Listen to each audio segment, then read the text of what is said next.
I just can't take no pleasure in killing. Just some things you gotta do. Don't mean you have to like. I like to dissect girls. Did you know I'm utterly insane? You want to know what happens to an eyeball when it gets punctured? You got any idea how much blood jets out of a guy's neck when his throat's been slit? Whatever you do, don't fall asleep.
What up, everyone? DJ Nubis here with you in the Mellow Tavern Radio with the Ghouls of Midnight with my ghoul brother from another ghoul mother, Mr. Tony of the Dead. Thank you for being here, sir, as usual. Thank you. And we are here with my pick of the week, which is The People Under the Stairs from 1991.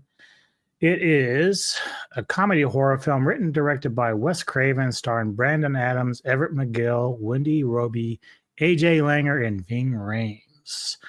Plot follows a young boy and two adult robbers who become trapped in a house belonging to the neighborhood's crooked landlords after breaking in to steal their collection of gold coins, as the boy learns a dark secret about them and what also lurks in the house. pretty sure you've seen this before. I know I have, obviously. Yeah. So yeah, as always, at least for me on this channel, before we get into our big review about it, let's go back and revisit the trailer from 1991. This is The People Under the Stairs. In every neighborhood, there is one house that adults whisper about and children cross the street to avoid. Now, Wes Craven, creator of A Nightmare on Elm Street, takes you inside. Something's in there. We gotta get out of here, Leroy. All sorts of rumors about what goes on in that house. The police never took it serious. She's been feeding that thing between the walls again. Very, very tense about this. What goes on in this house is a sin.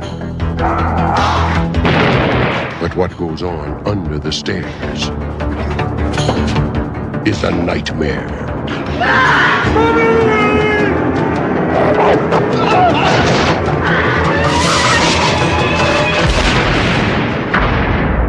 Wes Craven's The People. Under the stairs. Under the stairs. So, when was the first time you saw this? Is it more recent years, or did you see this back in the day? I don't know if I saw this when it first came out, but I definitely saw it in the VHS era. Yeah. But yeah, it's been a while. Like, I mean, I've seen it a bunch of times before that, after that, but yeah, it's been a long time since I first saw it. That's for sure. Yeah. Yeah. So, like we said in the description there, you've got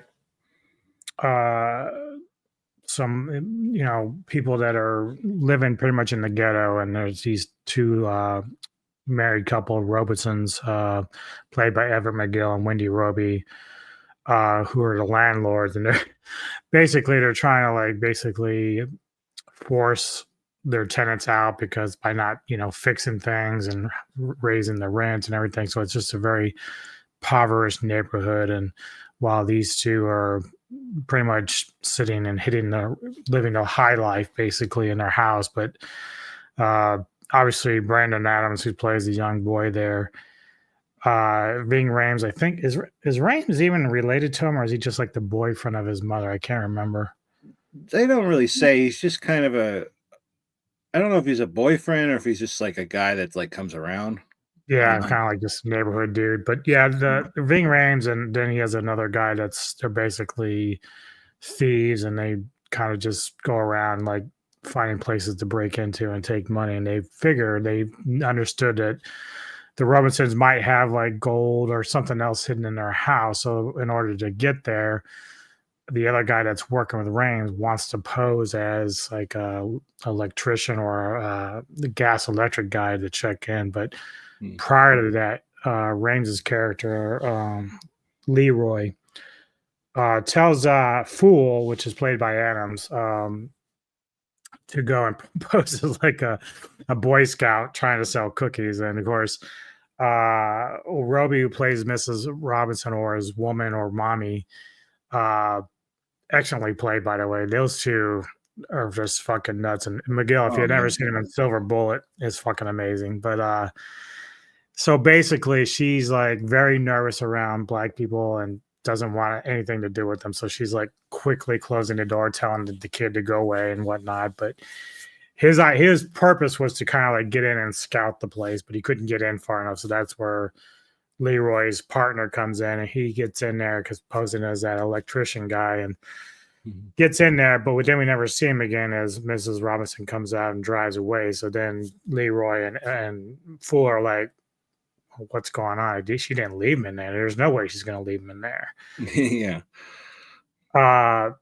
So how do you feel about when you were first watching? It's like how it was all setting up. Oh, it's a good setup for sure. I mean, it's the ghetto, but man, that's like in movies, that's probably the worst building I've ever seen. Like the people on the steps.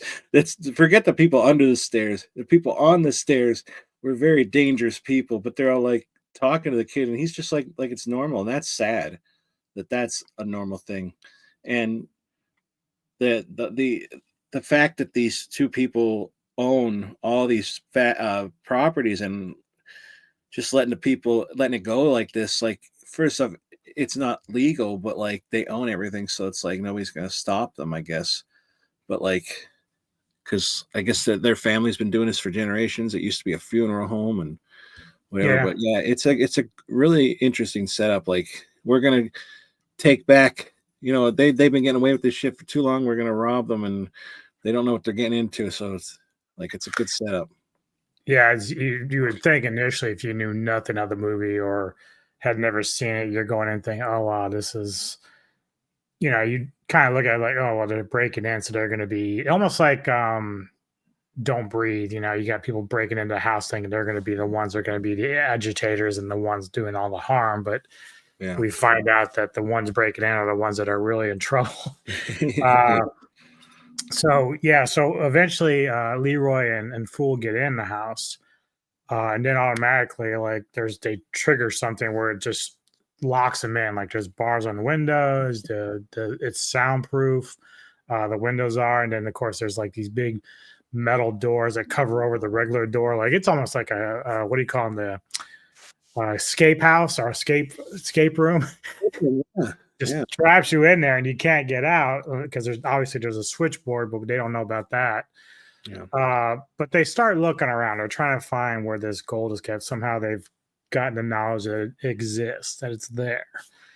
And they have the Robesons have their own pit bull, or not pit bull, but a Rottweiler dog that's in the house that chases them around a little bit. And then at one point even gets a hold of Leroy before eventually the Robinsons come back home, both of them this time. And so I don't know if she was picking them up from somewhere, the father. I don't know how that really works, but basically just they end up killing Leroy and dragging his body away downstairs. Yep. And so at that point, Fool is kind of like having to run around and hide. They haven't seen him yet, but they know he's in there somewhere. And they've already killed the other guy, but we don't see him till later. But we also find out that Alice, who's the daughter of the Robinsons, played by AJ Langer,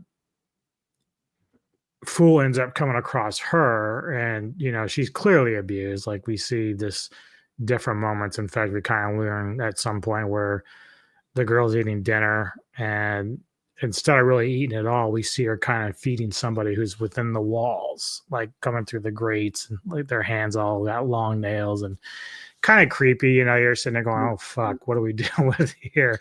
Yeah. So she ends up giving some of the food to this person, which I can't remember per se, was because this is played by Sean Whalen. Is that the brother Roach? Is he supposed to be the brother of her, or is it just a random kid? He's just a boy that escaped from under the stairs. Okay.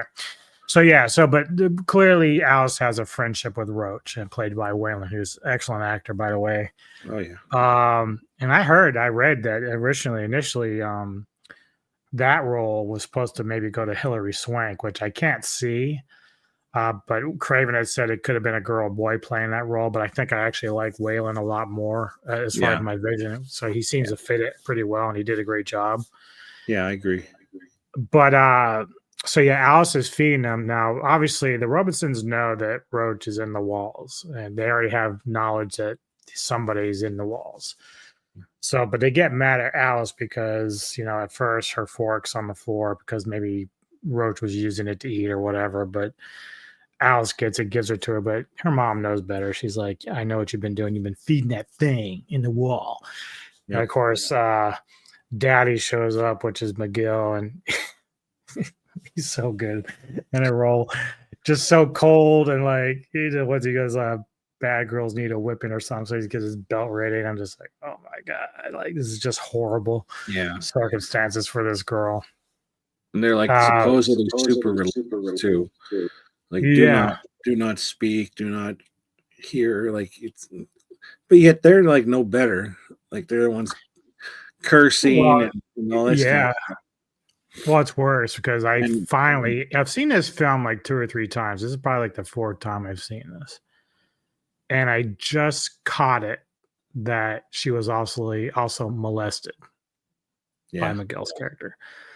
So it's like you have that going on, and then again, Poindexter Fool Williams, played by Adams, who's the young black boy, he's still in the house and he's trying to avoid being caught and detected by Daddy, who at times will put on the gimp suit, run around the house with a shotgun, blowing holes in the wall, which somehow, again, no one can hear. But again, he's got windows that are somehow soundproof, and no one hears a fucking thing. No one's the wiser. But they could pound on that thing and nobody's going to hear them. So I imagine, probably a shotgun, or maybe it just goes on all the time where everybody's like, yeah, they're just crazy. Well, yeah, or just somebody thinks it's like, oh, is that down the street? What's going on? We're in the ghetto here, so that's maybe true. it's just normal, you know. But at one point, Fool gets down in the basement. Like they have this weird contraption where the stairs leading down the basement can actually flatten out. So like he slides down in there, and he discovers that behind this wooded paneling wall that there's like somebody back there, and you know they're almost like creatures almost in some ways because it's so dark you can't really tell, but they're making noises, and obviously we kind of learned they have a taste for flesh, like, you know. And so how do you feel about the discovery of the people under the stairs at this point? It's freaky, especially like how, like, you know, just like the whole layout of the house, like there's the behind the walls, and then like this, like you said, the stairs, they have the contraption to slide down. Like, I don't and Roach, Sean Whaley, he's like mapped this whole place out so he can like get around. He even has a little room in between the walls, which I wish they would have like gotten into more. But like it's just it's crazy. And then like the people under the stairs, which is like, it makes it sound like they're bad, you know, like you can't go by them. But like when he finds Spencer and they like are chewing on his hand, and then they were want to pull the body in, and then they, you know, it's just like, you know, you're led to believe like, oh, these are bad people. Like, you know, what's their story? You don't know their story. You just think they're creatures that are under the steps, and these people have them. Yeah, it's like it's question. Yeah, you try. It's like a lot of questions, but like it's like not dull. It's like it keeps you engaged. Like, what the fuck is with this house? Like, what are these people? You like Fool. His real name is Poindexter. Why would they name their kid Poindexter? I don't know, but he's a very likable character. And you know, you want them to get through it. So yeah, it's really going crazy, you know, and to keep your thoughts on it and everything too. You know, draw your attention is one good thing about it too. That's for sure. Yeah. So obviously there's another point where, you know, Daddy comes down and he has it's either Leroy's body or Spencer's, I can't remember which one, but he's basically stripping the flesh from it and he feeds it to the people under the stairs, but he's also chewing on himself. So we also discovered that they are cannibals on some level as well. Yeah. And of course we, you know, Alice, you know, tries to help out Fool as much as possible, but you know, she gets in trouble whenever she's caught or they're trying to avoid being detected. Now the other thing is, because Roach has been able to get around the walls, he's basically the one people under the stairs that's gotten loose. As you said, he's able to get away and go through the walls. He's mapped it out. You can hear him, oh, you know, occasionally. So what the Robinsons do is they basically have booby traps, and they send the dog in at times to chase him around in these corridors. And the one like that one where the spikes come through, man, that's like pretty crazy. Like just whoosh. The house it looks huge. Yeah, the layout, yeah, like incredibly. I'm huge. just like, dude, they have so many fucking holes in those walls, like. And there's rooms that are just like gross and like you can't use them, and it's just like they don't care. I did find it funny though. There is that one moment where the police show up because I think this is when Fool gets out and he's able to call. He makes like a anonymous call to the police. Yeah. So mommy's like giving them tea and cookies, and they're all like, enjoying the coffee or whatnot. And uh, daddy's got his like hunting hat on, and he's got the sweater and the pipe, and he's like trying to portray himself as like a clean cut dude. He's putting away his handcuffs and his gimp gear and secret hideaway. Yeah. I thought that was a funny scene, expected but funny. But even more crazy about what we've got dealing with here is we discover that daddy and mommy are actually brother and sister. So they're not even they're related by blood. They've been banging each other and shit. So that's already crazy too. Yeah. I will say though, she is kind of hot. Oh, Roby. Yeah. Like for a psycho chick, she's kind of hot. And Well, they look like they're like stuck in the 50s too. Yeah, and they have great chemistry, and that's something that I read too, where Craven had saw them. They both apparently played a married couple in Twin Peaks, so that's why he wanted them for the movie. So that they have really good chemistry together, which I thought was cool. But yeah, Fool, there's a lot of like cat and mouse in this. Like Fool's continuously trying to avoid them. He gets caught a couple times, but then gets away. But then he gets thrown into the back with the rest of the people on the stairs, and this is where kind of like Roach has helped him sort of like understand that these are just other kids that have been locked down in here for so long that they've not seen light. They're feeding off flesh. Their faces are kind of crinkled up and long haired. They're not well shaven or well kept or anything. They're just down there. They're basically used like pigs that would eat away dead people that the Robinsons didn't want found. That's basically who they are. That's true. And but this also leads to where a Fool discovers this vault where all this money and these gold coins are. This is the one thing that they've been hunting for. And I kept saying to myself, man, I know it's sort of like a good place to have your money because you don't want no one to find it. But then at the same time, it's like, would you really want to have to fight through them to get to your money? Like, even though they're very fearful of the daddy and mommy, it's like they do have numbers. So it's like, it's not like they couldn't if they wanted to, but daddy's got that fear control on them. I guess he doesn't have any problems getting to the vault when he needs it, but they have tons of fucking gold and money, tons of it. Unbelievable amount. Yeah. And obviously that's the goal, is like they just want to force everyone else to suffer while they live their life and with their little secrets and whatnot. But it looked to, I don't know about you, but to me, judging by like all the people down there, it looks like they just were continuously trying to find a kid or kids that would be their successors or how they could have control. Like for mommy, it's always about with Alice is like she wants her to be an obedient child, but if eventually even Alice is like, we just need to get rid of her because she's not behaving. It's like that's how they deal with their problems. They don't. Yeah. They just figure, oh, you're a bad kid. Yeah, you're gonna either go down there with them or we're just gonna get rid of you altogether. Like it's really one of those situations. Like if the kid was a perfect like killer like they were, they wouldn't care. But that's not what's happening. No. And Alice lasted so long because she learned, speak when spoken to, and you didn't hear anything, you didn't see anything, or else she would have her eyes or no, because Roach had his tongue cut off.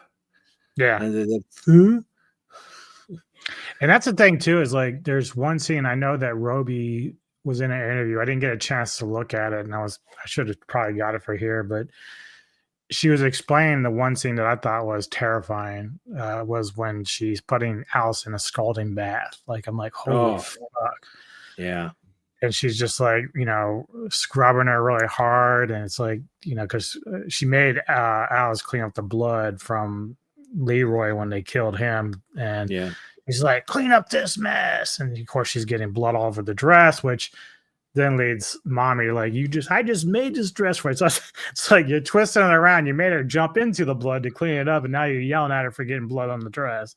It's like, what the fuck, dude? What are you doing? When she slipped on that blood, I don't think that was meant to happen. I think she accidentally slid, and they kept it in because she slid hard on that, and I can't imagine them like being like, you have to slide in the blood, like she hit hard.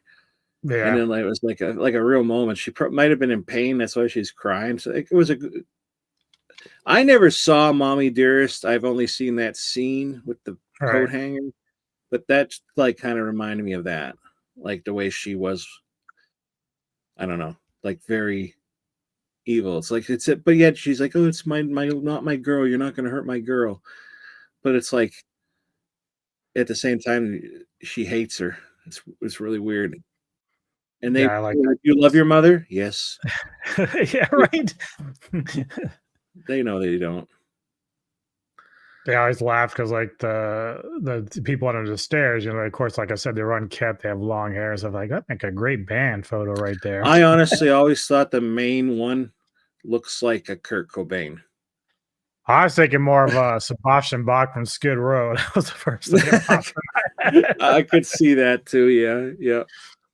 And I always forgot because until I had seen this more recently. Yeah, I think you're right. I think when she was thrown down, she just ended up slipping.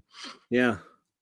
That And they was just pretty keep on acting too. Like when like scenes like, oh, so and so fell in the scene, but they kept going. It's like I would be the one to go, oh, are you all right?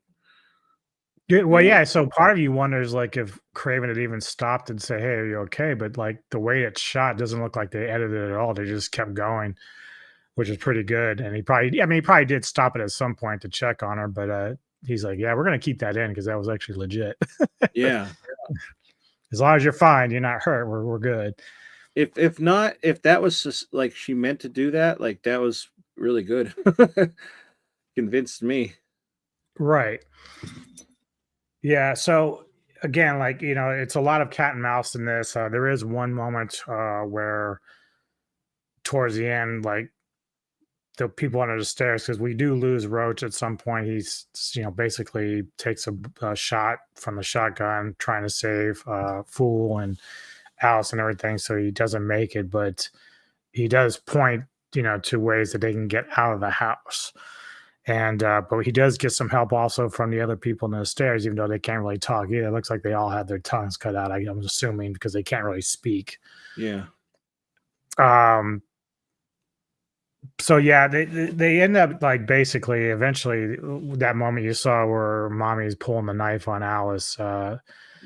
She's trying to kill her, and then all of a sudden we get the people on the stairs coming out of the cabinets and stuff because they were able to infiltrate through those corridors and get through certain parts of the house. And they end up taking her down and basically munching on her. Yeah. Which pisses off Daddy, but again, Daddy he's not a good dude.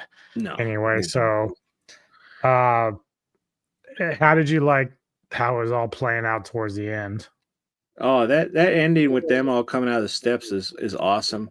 Just busting through and like everywhere she goes, smashing. And they're pretty scary looking too. I mean, they're just because they're grown up, but they have the like mind of a child. They don't know anything. Like even Alice didn't even know what a neighborhood was. Like they kept them that refined. Like they don't, and they have this TV running down and down there for them, but it's like I don't know, something about like missiles and stuff like that. And it's not, the screen isn't even good, so they don't know anything. But like they do know what's good and what's bad and who's treating them, horrible, I guess. But yeah, that whole reveal with them coming on the steps was awesome. It's scary as shit. And but it made you, it's like, oh good, she's finally getting hers. When they finally get theirs, it's like good. Yeah, I think that was a good observation about Alice too, because like there is a moment where Fool is trying to get her to come out with him to leave the house, but she's got that Stockholm syndrome you were talking about, where she's unsure what's out there. So like despite how bad she's being treated in the house, it's like she doesn't know what to expect. She's probably more fearful about the unknown than she is of the known inside the house. So Plus, I think she generally cares about the other people too. She knows they exist, and she wants them to get out as well. Like it's clear that Yeah. she doesn't want to leave any of them behind. I think at that point too, Roach is still alive. So, yeah, so it's really crazy. And eventually, you saw the little clip there where Fool has a couple wires together. There's some dynamite that was there to protect the vault in Yeah. case something happened, and he uses it against Daddy at the end there. Uh, and then, of course, once it blows up, the money's all outside. You have all these people in the neighborhood collecting the coins and the money, and we see that last sort of shot with the guy that from the people on the stairs. He's kind of walking away as they're, even though no one seems to notice them, like they look crazy weird, but they just sneak out and run away It's from the raining house. money. It's raining Yeah, money. No, nobody's looking at anybody but that. yeah, they care not about anybody else in that house. No. Uh, And so they're just like, overall, oh, oh. oh yeah, they Where'd they yeah. go? Where'd they go? I'd have been like, okay, I mean, Missy, you take the cash. I'm grabbing all these fucking gold coins. Yeah. All you need is a couple, Yeah, you yeah, know? and I forget how they, because there is a point where the older black man was, I think it's Grandpa Booker by Bill Cobbs. I think he's the one that plays that role. He's explaining the history of the Robinsons, and so like he's talking about what they meant, how they got their fortune, and what they were doing, and the rumors of the reputation they had, because they always assumed some weird shit was going on beyond the doors of the house, but no one really knew. It's like the house that no one talks about as you walk down the street, you know. Well, that's what he said too. Like, we didn't walk past that house when I was little. So, because like I said, it's been going on generation after generation in this house. And even back when the grandfather was little, it was still Mhm. had the same reputation. It's just, it caught up to them, And I guess. I think that's even when it comes to the realization that he explains that those two were actually brother and sister. So, you know, even if they didn't think like on the outside that they were married, if you got inside, you would know that these two were banging each other and shit like that. So, Yeah. They don't all right, actually implement that, but you got to yeah, figure. If yeah, not, if not, I don't know who she'd be screwing, but he was definitely on Alice. yeah, And there's a part uh, in this that I never noticed until this time when they see him in the beginning and he's eating, and he goes, "Oh, damn buckshot." It's like that's not a rabbit or anything he's eating. That's like a rib cage of a person. I yep, never noticed that until this time, and I went, "Wait a minute." I went, "Oh my god, he's actually eating a person." It tells you right in the beginning, like they're cannibals. yeah. Crazy. That's the thing that I missed too, because I'm looking at it and I see him dropping it, but I didn't. It looked like grapes almost. I'm like, what is he eating? And then it was actually Neko, because when he's down in the basement and he's stripping the flesh, you can see his face is all red. He's been eating it too, and I'm like, I said, I must have forgot that they were cannibals too. I thought it was just the people under the stairs. And she's like, no, didn't you see him at the beginning with the the bullets? I'm like, no, I didn't recognize it. It was those were buckshots. She's like, yeah. I was like, oh fuck. Yeah, I too. I didn't put that together. I really didn't. I don't know why. It's like right there, but like this time, I mean, I could see missing the beginning part, but like him eating it down the cellar, I don't know. I don't know why I never like put that together. Yeah. So what is your final thoughts on this, and what rating would you give the people under the stairs? Final thoughts. Uh, I still enjoy it. I watched it straight through last night. It's a little more funnier than I remember, like some of the shit. And Yeah.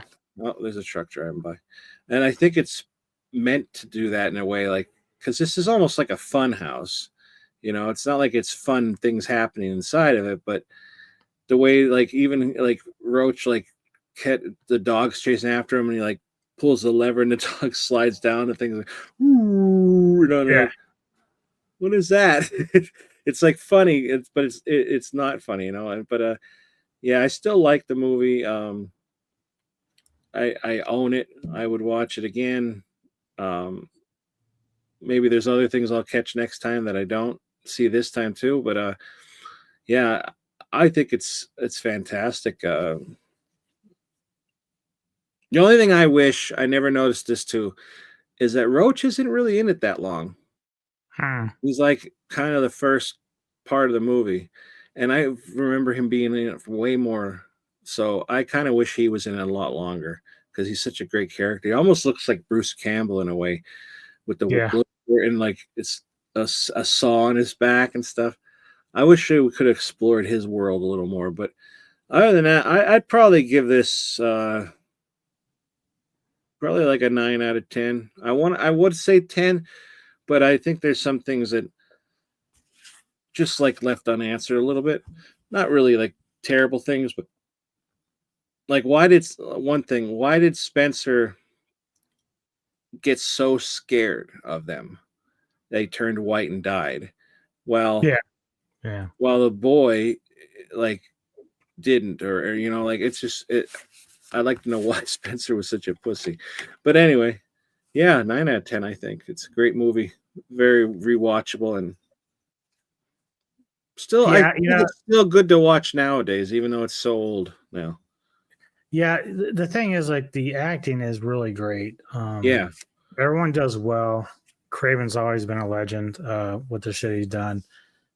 My score would drop a little bit to an 8 just because I think it's dated a little bit. So, and it's not the actor's fault. This is more of like just how the script was put together. And it's back then it didn't really matter. But I think if you were to do it now, because I read that Craven before he passed was going to remake his own movie, like he was going to redo it.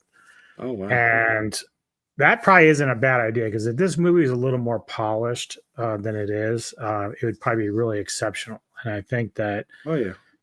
you know, it's still good. I'd still watch. That's why I picked it. I think it's still a great movie, but it is a little dated for me to the point that like I wish the structure of the story was a little bit stronger. And you kind of mentioned it too with Roach. Like it'd be nice to see that character a little bit more in the movie than we got. But there are things that really can't be replicated. Like I think about McGill's when he's got his gun with the fucking bayonet on it, and like he's stabbing the wall, and he gets his own dog, and he's like dancing around mom. He's like, "I got you," and she's like, "Let me see the body," and then they end up finding out the dog is the one that got stabbed, and I was like, "Oh man." The way the dog falls through that wall, it's like Yeah. it was supposed to be like a jump scare, but like it just looks fake. Yeah, Like, yeah, what it's the like the hell? dog's like, "You asshole, what'd you do to me?" Yeah. But yeah, that's the thing that really works with this film is the acting is just so fucking good, like just from top to bottom. Like you can't really replicate that sometimes. So even if Craven were to had remade it, like who's to say it would be near as good as the one that he did back then? So that's a tough call. But Yeah. story does need some better structure, I think. But in the end, if they don't ever touch it again, I'm not going to be hurt by that. I'll just keep this one. Yeah, I'm okay if they never did it again. If they do, I'll check it out. Hopefully, they don't ruin its memory. Right. Yeah. If Craven doesn't do it, then no one should do it. Just don't bother. Yeah. Well, what do you True. have coming up on your channel? Anything people Well, should know? after this, we're going over to my channel to review Winnie the Pooh, Blood and Honey. It's going to be an interesting discussion. I kind of feel like we're going to be all on the same page, though. I think. I Yeah. think so. But I have stuff. I haven't been doing my Vinegar Syndrome unboxing, so at this point, I'm just going to put it all into like one big thing that because I've been getting things in. So Yep. as soon as like a couple more things come in, I'm gonna probably do it a like collections video or That's what I'm doing. pickups video, something like that. So yeah, I also Yeah. have an action figure coming in. Yeah, I don't Oh. know when the tracking's not showing up, so it'll be here Yeah, I soon. got some more stuff coming in today, but there's some other stuff that I've got to assemble so I can display it. But yeah, I think next week, probably next week, I'll be doing one of my own big unboxings like you are because I've got so much shit here now. I'm like, I'd rather do each one. Just gonna go ahead and do a bunch of them and say, hey, I want to do it live. But this week, as you said, we'll be doing Blood and Honey soon. And then tomorrow, I'll be busy. I've got to take my car to the shop, so I won't be doing anything tomorrow. But Thursday, Poet and I will be doing Poetic Carnage. We're going to do our pre-NFL draft coverage for a couple hours. And then later in the evening, I'll be getting together with Olvin for Tokusatsu Action Land as we review Invasion of the Astro Monster. And then Friday, I believe this will be Jedi Granville's one of his first like live reviews that he's doing, but he's reviewing The Hitcher, which is one of my favorite movies from back in the day. And then later in the evening, I'll be getting together again with Olvin for Vintage Cult Cinema as we review 1981's Wolfen. And then hopefully, if everything goes as planned on Saturday, you, me, the girls will be reviewing Long Legs with Nicolas Cage. So hopefully that all goes through. We can do that. That'd be a lot of fun. Oh, I do have something else actually. Okay. Yeah, Saturday. Whenever I imagine it's going to be before Long Legs, but Kevin and I are going to review the first season of The Bondsman, which I still have to start watching. But you better get in on that. I binge when I watch something, I binge it, so I'm not worried about it. But good deal. Yeah. Well, please go like and subscribe to Mr. Tony the Dead. A lot of great content over there. He's been around for quite a while with some great stuff there. Good friend, good collaborator. Please like and subscribe to this channel if you enjoy the content. And please give us your thoughts and comments as always. Do you agree with our ratings? Do you agree with our assessments? Just let us know in the comments. We always take everything with a grain of salt and include our own opinion. So there you have it. Anyway, thank you all.